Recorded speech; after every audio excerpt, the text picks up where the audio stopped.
আমরা the daily star থেকে আজকে একটি অসাধারণ এডিটোরিয়াল পড়ব। এই এডিটোরিয়ালটি মে 15, 2020 সালে প্রকাশিত হয় এবং এটি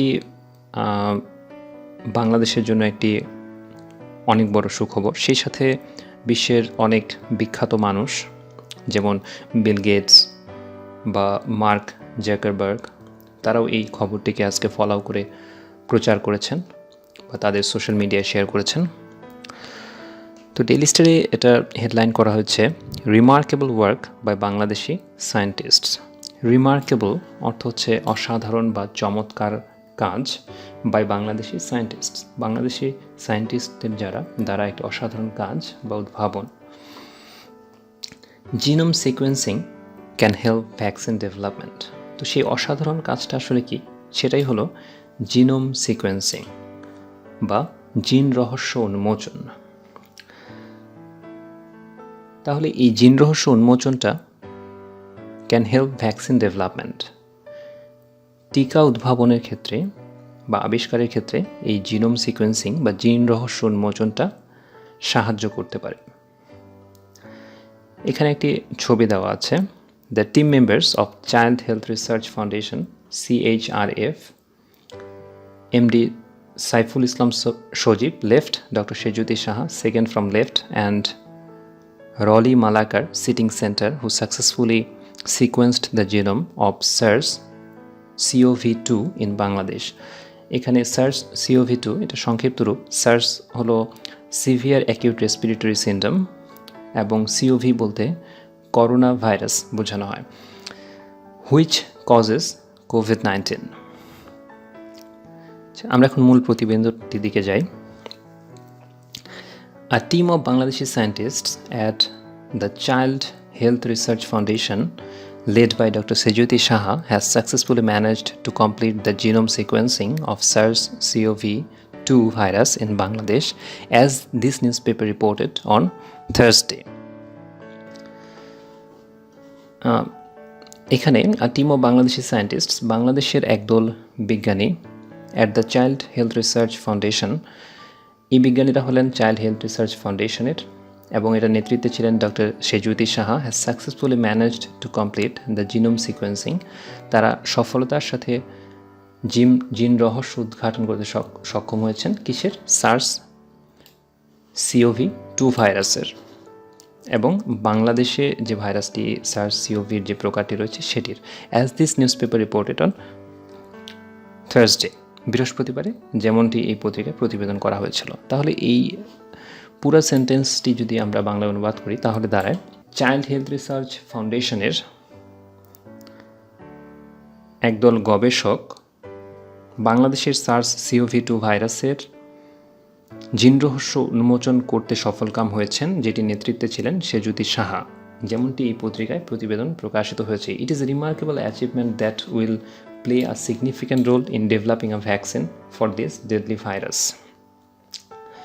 এটা একটি অসাধারণ সাফল্য, that will play a significant role, যেটা একটা গুরুত্বপূর্ণ ভূমিকা পালন করবে in developing a vaccine for the deadly virus, এই মরণঘাতী ভাইরাসের বিপক্ষে বা এই মরণঘাতী ভাইরাসের টিকা আবিষ্কারের ক্ষেত্রে এই সফলতা, অসাধারণ সফলতা, এটি গুরুত্বপূর্ণ ভূমিকা পালন করবে। ভ্যাকসিনস উইল বি ইনজেক্টিং করা মানে হচ্ছে যে শরীরের ভিতরে প্রবেশ করানো, কোনোভাবে প্রবেশ করানো। Vaccines will be injecting RNA of the virus. তো এখানে জিন রহস্য উন্মোচনের মাধ্যমে সেই RNAটাকে আসলে পৃথক করা হয় এবং RNAর যে গঠন বা স্ট্রাকচার আছে সেটিকে প্রকাশ করা হয়। তো ভ্যাকসিনের মাধ্যমে করা হবে কি, এই RNAটা মানুষের শরীরে, বডি অফ পেশেন্ট বা যে রোগী থাকবে তার শরীরে এটাকে প্রবেশ করানো হলে এটা ভিতরে এক ধরনের it build antibodies against the disease, সেই রোগের প্রতিষেধক হিসেবে বা সেই রোগকে প্রতিরোধ করার জন্য শরীরের ভিতরে এক ধরনের অ্যান্টিবডি তৈরি করে বা প্রতিরোধ ক্ষমতা গড়ে তোলে। In order for it to work, the RNA in the vaccine needs to match the RNA of the particular virus strain. এটা শুধু আরএনএ প্রবেশ করালেই তো হয় না, তো এটা আসলে সফলভাবে কাজ করার জন্য এই ভাইরাসটা, the RNA in the virus needs to match the RNA of the particular virus strain. Virus strain বলতে ভাইরাসের প্রকার বা যে বংশের, সেই পার্টিকুলার বংশের নির্দিষ্ট সেই বংশের যদি আমরা আরএনএটাকে মানুষের শরীরে প্রবেশ করাতে পারি তাহলে সেই ভ্যাকসিনটা কাজ করবে। As the strain of the virus constantly keeps mutating, তো এই ভাইরাসটা যেহেতু ভাইরাসের প্রকারটা যেহেতু ক্রমাগত পরিবর্তিত হচ্ছে, মিউটেবল মানে হচ্ছে যা ক্রমাগত পরিবর্তন হয় বা এক রূপ থেকে অন্য রূপে রূপান্তরিত হয়, তো এটা যেহেতু ক্রমাগত পরিবর্তিত হচ্ছে, it is necessary to know the type of virus strain hitting the country. তো আমাদের আসলে জানতে হবে যে বাংলাদেশে অ্যাকচুয়ালি কোন ধরনের ভাইরাস স্ট্রেন বা ভাইরাসের কোন টাইপটা বাংলাদেশে আক্রমণ করেছে। Although the genome sequencing of the virus has been done thousands of Times around the world, তো এটা অ্যারাউন্ড দ্য ওয়ার্ল্ড পৃথিবীব্যাপী আসলে এটার প্রায় এর মধ্যে হাজারটা সিকোয়েন্স বের হয়ে গিয়েছে বা বিজ্ঞানীরা আবিষ্কার করেছেন, কিন্তু বাংলাদেশের জন্য গুরুত্বপূর্ণ হচ্ছে যে this is the first time it has been done in Bangladesh, প্রথমবারের মতো এটা বাংলাদেশে করা হয়েছে, getting us one step closer to knowing what type of particular virus is what type of particular vaccine is necessary to protect the people in this country. তো এটা আমাদের getting us one step closure, আমাদেরকে আরও এক ধাপ এগিয়ে নিয়ে গেল এটা জানতে যে আমাদের বিশেষত কোন ধরনের টিকাটা আমাদের দরকার হবে যেটা আমাদের মানুষকে রক্ষা করবে। ফার্দারমোর genome sequencing of the virus will help scientist determine which country it came from. আচ্ছা, পাশাপাশি এটা আমাদেরকে এটাও জানতে সহযোগিতা করবে এই জিনোম সিকোয়েন্সিংটা, যে এটা আসলে ভাইরাসটা আমাদের দেশে যে আসছে প্রথম সেটা কোথা থেকে আসছে, সেটা কি চায়না থেকে এসেছে নাকি সেটা ইতালি থেকে এসেছে নাকি আরও অন্য কোথা থেকে এসেছে, and when it came into Bangladesh, এবং যখন এটা বাংলাদেশে এসেছিল, helping them make better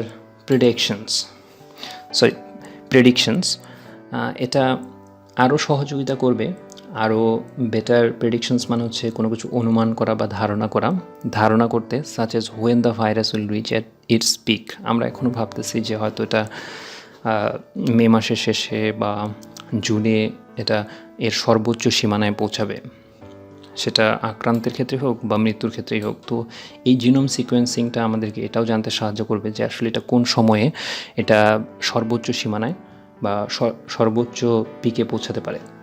the team of scientist has also made the sequencing protocol public. তো সাধারণত দেখা যায় যখন বিজ্ঞানীরা এই ধরনের কোনো সিকোয়েন্সিং আবিষ্কার করেন তখন এটার কিন্তু একটা পেটেন্ট থাকে, যেমন পাটের জিন রহস্য আবিষ্কার করেছিলেন ডক্টর মাকসুদুল আলম, তো এটা কিন্তু তার নামে পেটেন্ট করা বা এটা আসলে যখন আবিষ্কার করা হয় তার সাথে সাথে এটাকে পাবলিক করে দেওয়া হয় না, এটা মূলত একটা প্রসেসের মধ্য দিয়ে এটা সাবমিট করা হয়, দেন এটা অ্যাপ্রুভ হয়। কিন্তু এই যে জিনোম সিকোয়েন্সিংটা আবিষ্কার করা হয়েছে এটাকে সকলের জন্য উন্মুক্ত করে দেওয়া হয়েছে, letting vaccine makers know what needs to be incorporated into vaccine design. এটা করার উদ্দেশ্য হলো যে যেসব দেশে ভ্যাকসিন তৈরি করা হচ্ছে বা যারা ভ্যাকসিন তৈরির কাজে নিয়োজিত আছেন তারা যেন জানতে পারেন যে আসলে তাদেরকে এই ভ্যাকসিন তৈরি করার ক্ষেত্রে কোন জিনিসটাকে অন্তর্ভুক্ত করতে হবে বা কোন জিনিসটা এটার জন্য আসলে প্রয়োজনীয়, and giving other laboratories in the country, এবং সেই সাথে বাংলাদেশের যেসব ল্যাবরেটরি আছে এসব নিয়ে কাজ করছে, আর chance to use it to train themselves to start sequencing samples. তো বাংলাদেশের ল্যাবরেটরিগুলোকেও এই সুযোগ করে দেওয়া যে তাদেরকে নিজেদেরকে ট্রেন করা এটা শুরু করার জন্য, এই ধরনের সিকোয়েন্সিং শুরু করার জন্য এটা মূলত এক ধরনের স্যাম্পল হিসেবে কাজ করবে। This achievement once again illustrates what our scientists can achieve with the right support.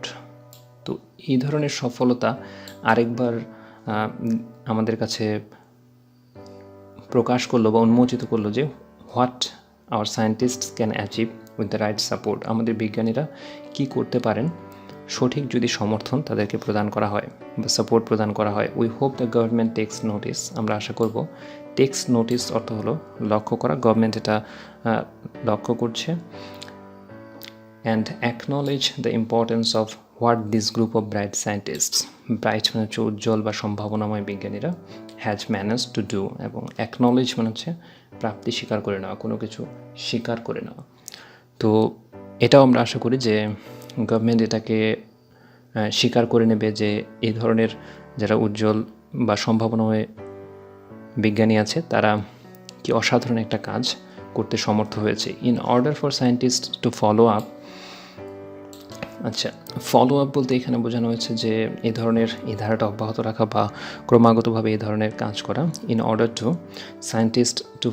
Scientist to follow up and accomplish crucial breakthroughs like this, এই ধরনের কাজ অব্যাহত রাখার জন্য they have to be supported financially and in other ways, তাদেরকে আর্থিকভাবে যেমন সহযোগিতা প্রয়োজন তেমনি আরও অনেক দিক থেকে সাহায্যের প্রয়োজন আছে। This accomplishment provides further proof that increased support and investment in various science fields are justified. Okay.